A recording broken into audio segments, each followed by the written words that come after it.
Hey there everyone, this is Victor with VictorVectorJKU. Last time in part 1 of the JKS JSPEC J-Konnect 3.5 inch suspension system install, we did an unboxing and completed the rear suspension install. Well, minus the rear shocks and sway bar links. In part 2, we will be completing the install of the front suspension. Stay tuned.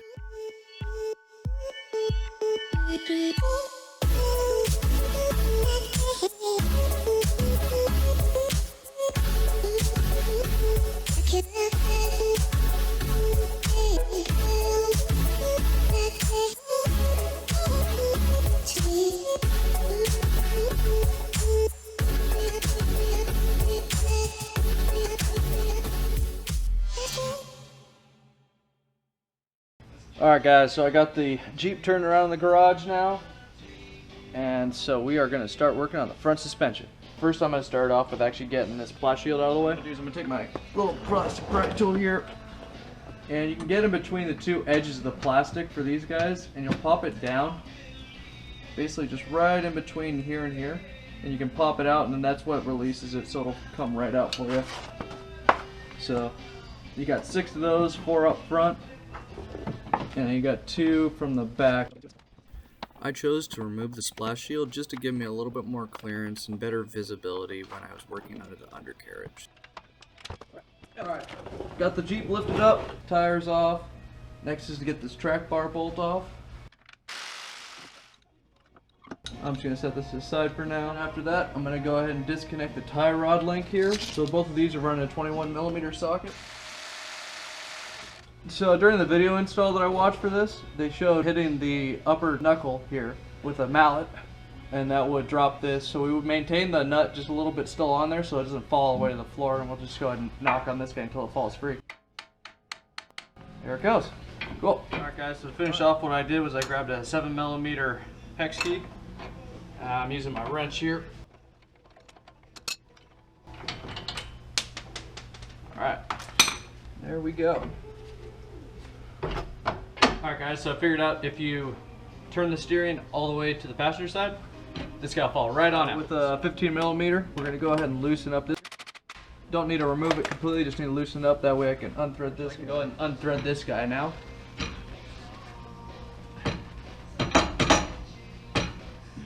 So it helps when you think about it that that collar has one that's threaded right hand, one that's threaded left hand. That way you can just adjust the collar to adjust your steering wheel. After a little bit of thought there and struggling, trying to go lefty loosey, realize righty's loosey. So going a little bit smoother now. Alright, there we go. There's a lot in there in the way of contact. So drag link end is off. Next we're going to go ahead and disconnect our sway bar links. So it's going to be 18mm top and bottom. And again, we got 18mm up top, and you have to get a 18mm box end on this end. Alright, that guy can come right on out. And we don't need to keep the front sway bar because we're going with the JKS quicker disconnects. But I will be maintaining these because I'm going to cut a portion of this guy off, weld it onto my rear sway bars, and that'll give me my full length sway bar for the rear. Go ahead and repeat that on the other side. Okay, we're going to remove the track bar from the rig now. So we're going to get the upper bolt, 21mm and backing wrench. Pull that guy on out. Save the hardware, and we can go ahead and get rid of the track bar. So for now, I'm going to go and put the hardware back up into place. Alright, with the 10mm, we're going to go ahead and remove the brake lines from the frame. And then we're going to remove this 10mm as well. It's going to allow this bracket to be removed that's holding the brake lines.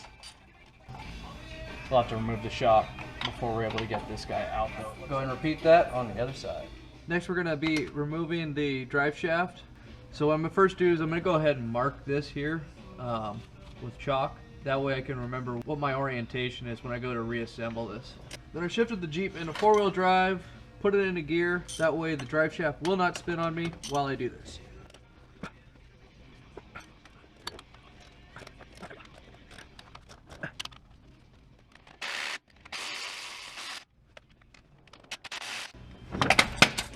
Next what I'm gonna do is I'm gonna go and get a strap. I'm gonna tie this guy up so he's out of the way.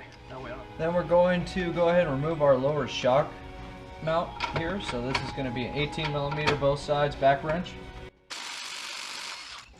What we'll do is give it a little tap, get that bolt out, and there we go. All right. Then for the upper shock mount, so we're going to use either a 16 or a 5/8 box end wrench. So you got one on the top, and then you also have a nut down here to keep it from spinning.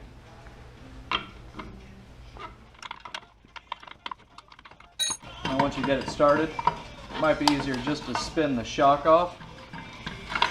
All right, there we go. And grab that nut off the top, and then we'll go ahead and take our bushings off. All right. And get that guy in there, pry that guy on out. And go ahead and repeat this for the other side. And we can go ahead and droop the axle down. You just want to keep an eye on everything. Make sure you have your breather hose disconnected, your brake lines don't run out of slack anywhere. And that'll leave you with the spring, so we can go ahead and bring these guys down and just sort of drop them in front of the axle and they'll fall right on out there for you. Alright, this next step we're going to be installing our 3-inch bump stops up on the front here. So what we're first going to do is we're going to measure off. So I found that this guy is about 3 3/4 inches diameter. So what I'm going to do is go 1 7/8 inches in, and then I'll do another 1 7/8 inches from the side here. Punch it. Some cutting oil. Then I'm going to take a 5/16 inch drill bit. I'm going to drill this guy.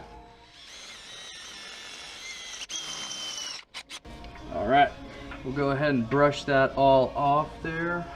Try to catch this so it doesn't all end up underneath me when I'm rolling around on the ground. And then we're going to take our bolt pack, J111.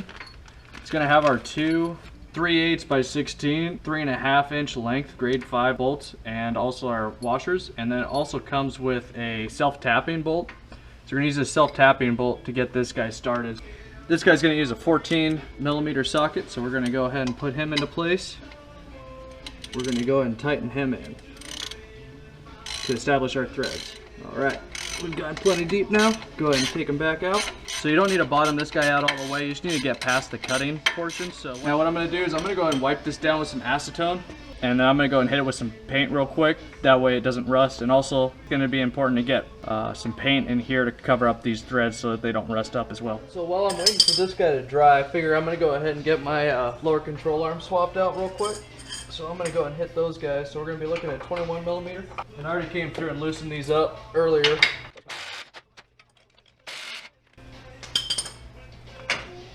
Sorry guys, the camera died on me there. So go ahead and remove the lower control arm, 21mm, and we're going to replace that with the new J-Link. And this guy is, if you guys can see it here, he is a little bit longer. Not a lot, but a little bit, so that'll help correct that pinion angle. So what we'll do is we'll start off with the frame side. And one thing to note, so this bent part's going to go inboard, and the arm's going to be going outboard. And you have the long section that goes back, and the short section goes forward to the axle. So go ahead and install the rear first.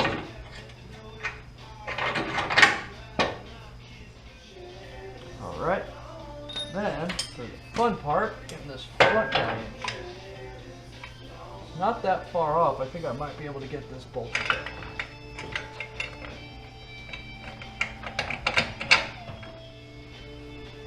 And we'll go and tighten this guy up, but we're not going to get him too tight. We're just going to get him snugged up a little bit because we need to leave him loose until we get it down at right height. Alright, so there we go. And then so what we'll go ahead and do is repeat that on the other side. Alright guys, so when I was working on the passenger side, I actually ran into a bit of a misalignment issue. So I first connected the top, and then I went to go get the bottom, but I couldn't get that bolt to go through. So what I ended up doing is I actually disconnected the upper, I connected the lower, I actually pushed down on the axle. And what that did was it pulled the length forward just enough, and then I just lifted it up, slid the bolt through, and I was able to get it to go. Next up is going to be the install of our spacer, and that's going to include the bolt and washer here. And that's going to have to slip into the coil as we seat it onto the coil bucket. And then you're going to need a 9/16 socket wrench to be able to tighten that guy in once you get him in place. So we're going to go ahead and see if I can't do this. And my issue is that I wasn't able to droop the axle farther. Oh, well, what do you know? This is actually going not too bad. Ow. Oh, finger. All right, so what we want to do is want to make sure that your coil spring is going to match up with the bucket here, and then we can go ahead and tighten in this guy. So go ahead and find out where that hole is, line them up, go ahead and hand start them with your fingers. Now this guy is to 20 foot-pounds because we don't want to strip out the threads that we tapped into the spring purse bracket. We'll see if we can't get him to fit through. Might not happen. Nope, don't think it's going to happen. All right, so we'll just try to get there as close as we can with the little guy. A nice firm snug up, and we'll call that good. So we'll just repeat the same thing on the other side. Next, I'm going to be installing the JKS quicker disconnects. So what we're going to do is we're going to first going to wipe this guy down just a little bit. First check, okay, we do fit good. They said that you might have to grind out the center hole a little bit. Most likely it's going to be on the lower one, but want to check real quick. So we're going to put a little bit of Loctite on this. All right, so what we're going to do is we're going to slide this guy through, and we're going to start threading the nut on the back. And then what I'm going to do is I have a punch. I'm going to line that through here. And they say you want to keep this so it's horizontal. So I'm going to have this guy set up at a horizontal height here. So I know that this guy needs to be pretty much in line with this guy. So I'll go ahead and lower this down, and I'm going to grab my impact gun, and I'm going to tighten it from the back side here. And I was using a 19mm to tighten that. Then we're going to torque this guy down to 65 foot-pounds. All right, there we go. There's two different one of these. There's a really short one and a longer one. So the longer one goes on the driver's side, shorter one goes on the passenger side because that's where the track bar mount is. And if you put this one over there, it's really tight clearance. It sucks. This is what goes over there. So, all right. So this guy actually says pointed inboard. So we need to make sure this guy's going inboard. We'll go ahead and install our nylock nut, and then again I'm going to grab my punch. So we got that guy tightened up. We're going to go and torque him into 65 foot-pounds, same as the above. All right, there we go. We can install the links, but we're gonna have to adjust them once we get it to ride height. So we can go and throw this guy in just for now. And he'll be just like that. All right, so go ahead and repeat the other side. I'm gonna leave this guy off while I do the other side. That way I can pull the sway bar down so I can get this top one down. So now we're gonna move on to installing the brake line relocation bracket and the 1/4-20 hardware, nut, bolt, and 2 washers. This is bolt pack 768. So what we're going to do is we're going to first start off with installing the bracket to the existing bracket. Alright, and then we'll use a 17/16 box end wrench and driver, or socket. And tighten it on up. Then we're going to be using the factory hardware for the top mount. So I just got to move this guy out of the way a little bit. We're going to go ahead and get that bolt out of there. So that's a 10mm back there. Alright, now the instructions say that we're going to have to gently rebend this guy so that this will be able to locate down. So we're going to go ahead and straighten it out just a little bit.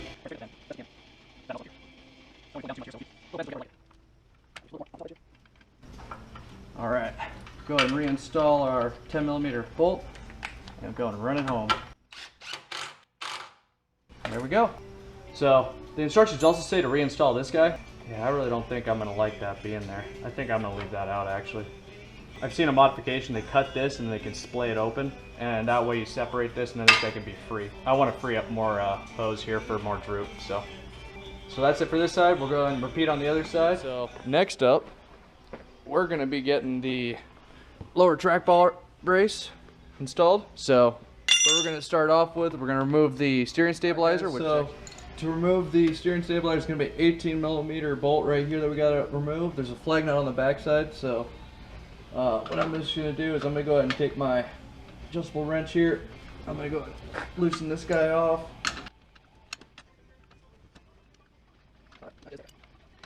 And then over here we got a 15 millimeter. So what I'm just gonna do is I'm gonna go ahead and loosen this guy up enough to the point that this guy will spin. All right, guys. So what I found to be able to get that bolt out of the steering stabilizer on the axle mount, if I just push the steering on the axle slightly passenger, was able to get me just enough clearance. Now with that out of the way, this guy's able to rotate. I can get him up on top of the axle and have him out of the way for me. All right, guys. So next up, we're gonna be welding in the track bar reinforcement bracket. So this guy here, he just sort of slips right on in, right here, just like that. So what I did was I went ahead and marked around it with a crayon areas I need to clean up on the axle. So I'm gonna go ahead and do that. I'm gonna use my Dremel tool. It's a little bit easier because it's kind of tight in here to get around everywhere versus trying to use a 4.5 inch angle grinder. Just a little too big of a tool to try to get into these tight spots. So I'm just gonna get in there with a flapper wheel. So finished up cleaning up the material around everywhere that I need to for my tack welds. What I then did was I put the bracket in place. I made sure it was nice and flat to the bottom of the track bar mount, and then I slid it back to the axle tube. I just wanted to make sure I had good contact here, and then wherever it lands on the axle tube, then I'll be able to tack it in there, so that should be good. I also ground off the paint off of this tab, that way I have a good grounding spot. So I'm going to ground off of there, and then I'm going to go and start welding this guy in. Alright guys, so finished up the welding of the reinforcement bracket, wire brushed it, and then sanded it down the tubes and stuff. And so I'm going to come back after I finish up this next step and paint everything. So we're going to drill out the steering knuckle here. So it's tapered right now from the underneath up. And so what we're going to do is we're going to take the supplied 7/8 step bit. We're going to go ahead and drill down to 7/8 all the way through. They recommend using a step drill because then what you do is you sort of progressively change your diameter. You're not drilling through, and you don't have to do multiple bit changes. Now they do say take care to drill this as straight or perpendicular to the ground as possible, just to keep from oversizing or oblonging the hole, because we're going to press an insert in here afterwards. So I'm going to go ahead and get a little bit of cutting oil. I'm just going to run that around the outer edge, and then put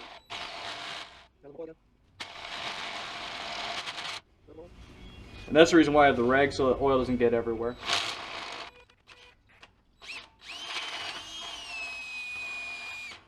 Alright, there we go.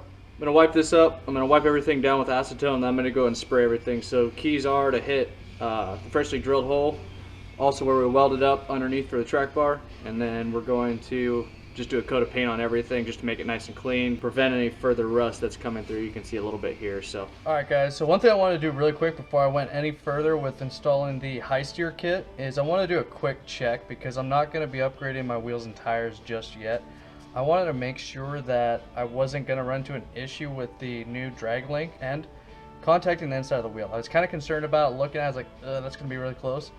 So now I haven't installed the drag link, but I just put it into its spot here.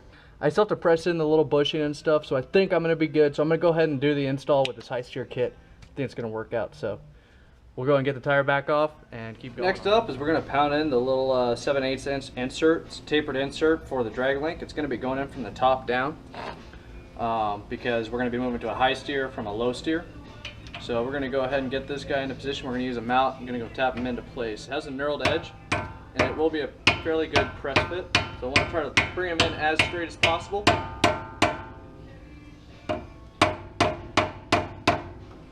So next what I'm going to do, I'm going to go ahead and loosen up the drag link from this side with a 15 millimeter.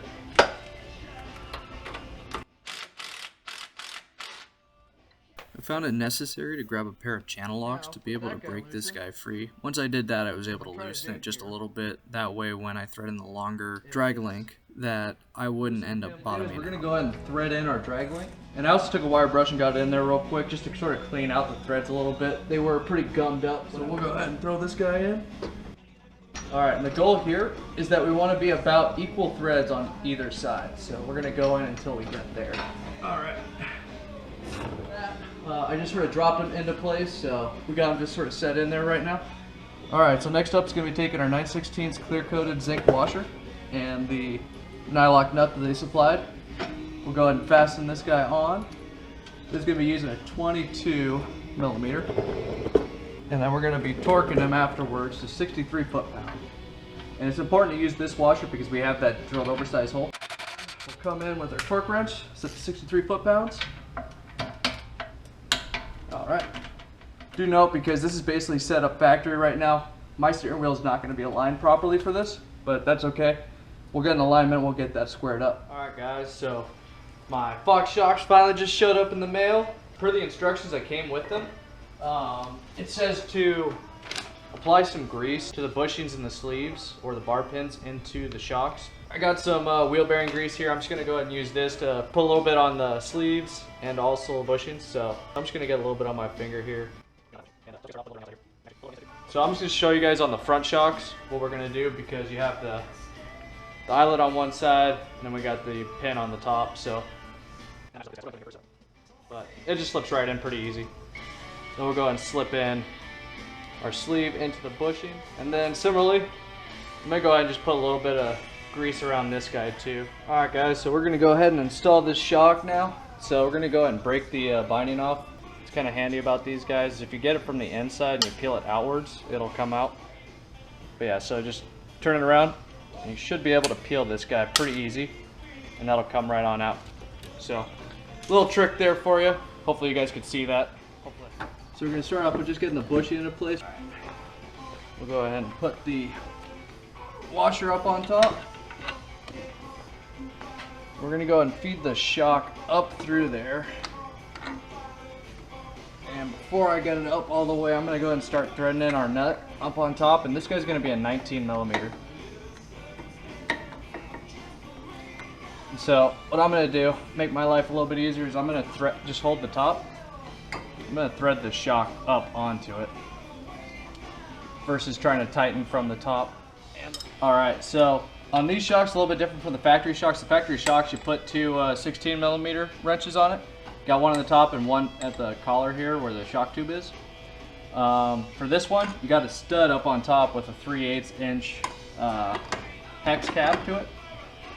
A little tip I learned when installing the passenger side shock was to hand thread the shock onto the upper mount as far as possible by spinning the shock and holding the nut with a wrench.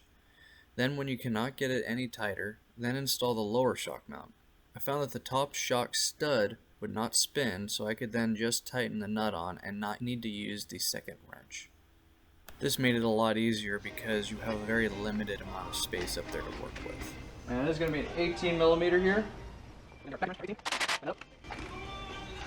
And come in with 60 foot-pounds on the torque wrench. Alright, there we go. And that is it for the shock. So this side is done. So next up is putting on the track bar relocation bracket.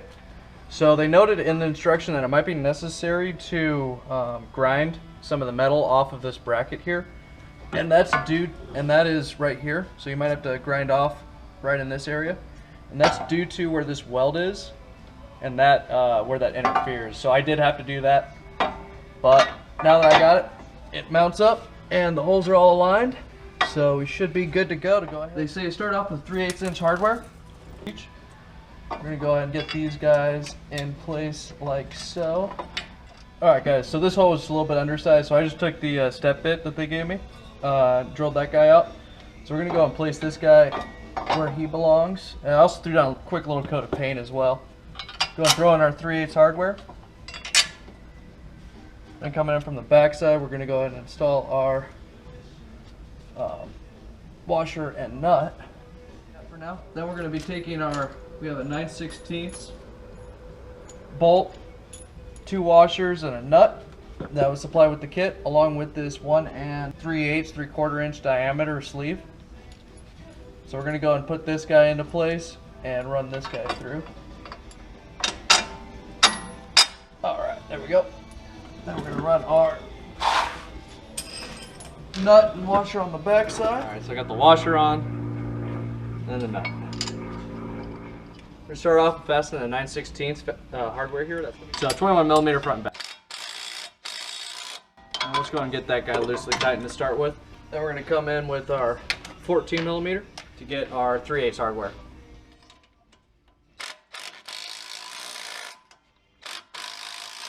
I'm going to go and start off with, we're going to go 40 foot-pounds on the 3/8 inch hardware using 14 millimeter. Alright, 40 foot-pounds.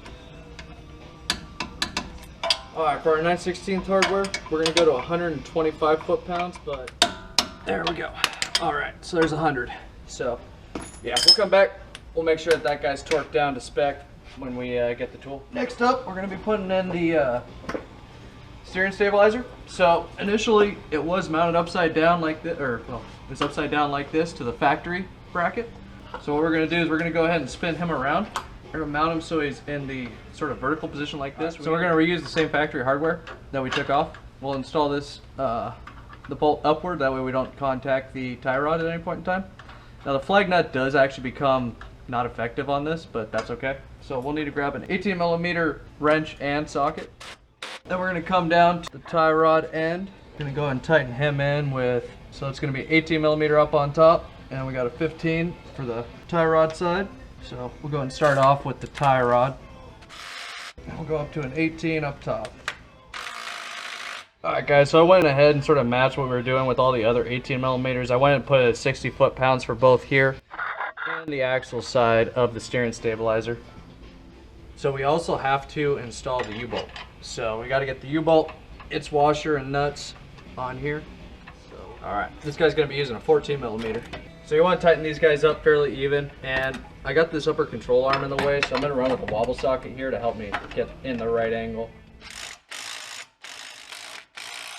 Then we're going to torque these guys down to 40 foot-pounds, same as the other 3/8 inch hardware. Alright, there's 40 on that one.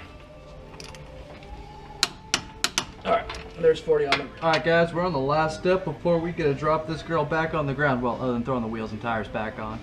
So that is going to be the JKS adjustable track bar. So what we're going to do is we're going to go ahead and take the factory hardware out from the frame mount, and we're going to reuse this. We're going to go ahead and place the track bar with the bend facing outward. That way we clear the diff cover. And we already preset this to the recommended 32.5 inches in length from eye to eye.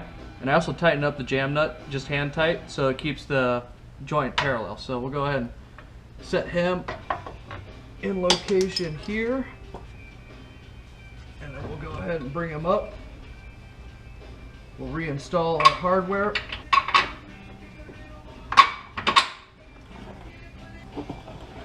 Alright, so we're just going to hand tighten this for now, guys.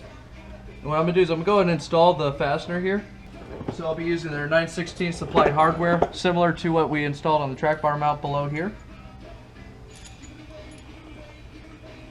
And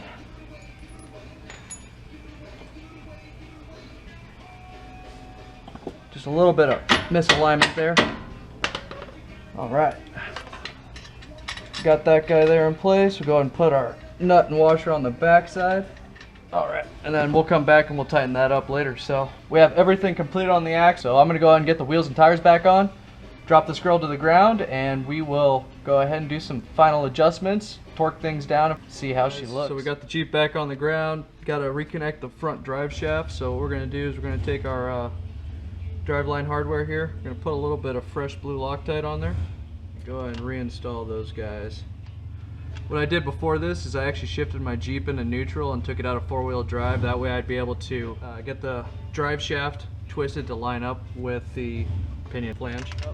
So we're going to go and grab our 15mm. Alright, so those guys are all on and tightened up, so we're going to go ahead and torque them down to 81 foot-pounds. Alright, 81 foot-pounds, all four.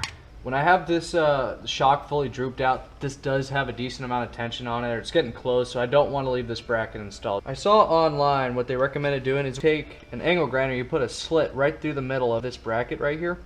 That way you can grab and bend it out, and then you can pull this brake line out. You got to be careful. You don't want to go all the way through, and you don't want to cut that brake line. So you got to be really careful doing this. I'm going to start off with a large jaw vice grip and see if that'll work for me. So what I'm going to do is I'm going to get in here, I'm going to grab it and try to peel this back, and in fact it looks like I could use another set of grips on this side just to hold it in place. Yep, and just like that, we can pull that guy on out just like so. There we go. So yeah, so just putting that little stress cut in there allowed us to bend it open just enough to be able to pull that guy off.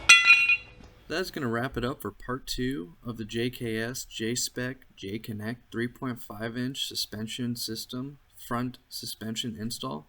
Stay tuned for part 3, where I will be wrapping up the rear suspension with the installation of the shocks and sway bar links, along with a drive test and my review of this suspension system. If you enjoyed this video, give it a like and subscribe to the channel. Leave me comments or questions, and I appreciate any feedback to help me improve my videos.